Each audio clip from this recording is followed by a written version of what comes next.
Hi, this is Al, Rack and Pull Industries. We have a 2008 Bagger earlier, and it was in a real bad accident.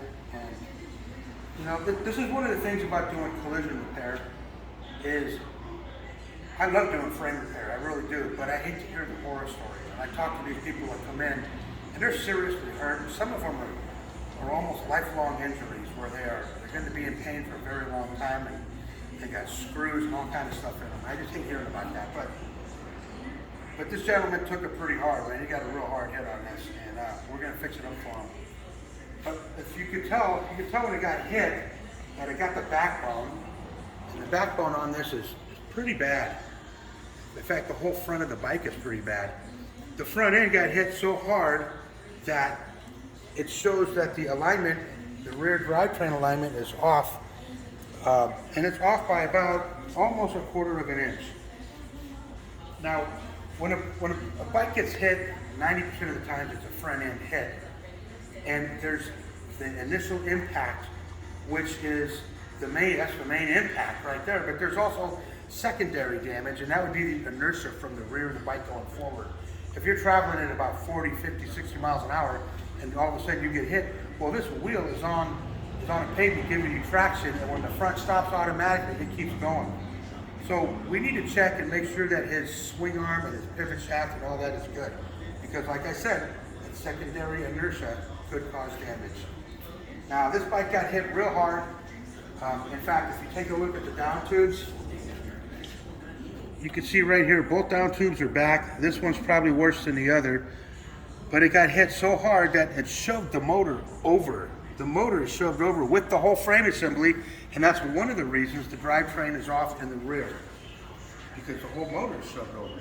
So we have to pull all of this and all of this forward, and it got hit so hard, this kind of bowed down underneath.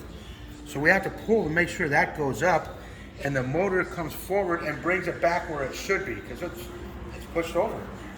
And then if you stay right where you are, I can go ahead and hit these numbers.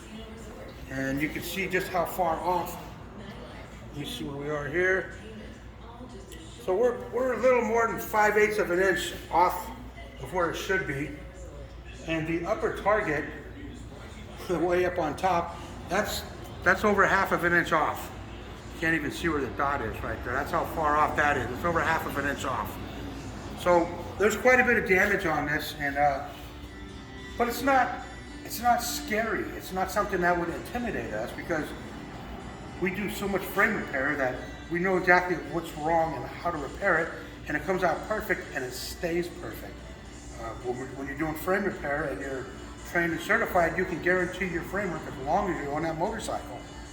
So we're going to go ahead and repair this and do a nice drivetrain alignment, get this guy back on the road, and hopefully he'll be able to ride without having any kind of without feeling any pain, because this bike's going to handle like it's on rails. So I just wanted to touch base a little bit on collision repair. It's a huge industry. It's up and coming. These bikes are worth so much money. They're hard to, in your right mind, they're hard to total because there's so much money involved in it. Not to mention, you make it your own. How many bikes are 100% stock? Everybody makes that bike their own, whether it's just a bolt-on accessory or something else to it. But nobody likes a total motorcycle. They're all repairable, almost all of them. Anyway, that's all I wanted to talk about, and we're going to get hot. I'm going to try and post this so you guys can actually see the repair being done. All right, so hit that like button, subscribe, and stay tuned.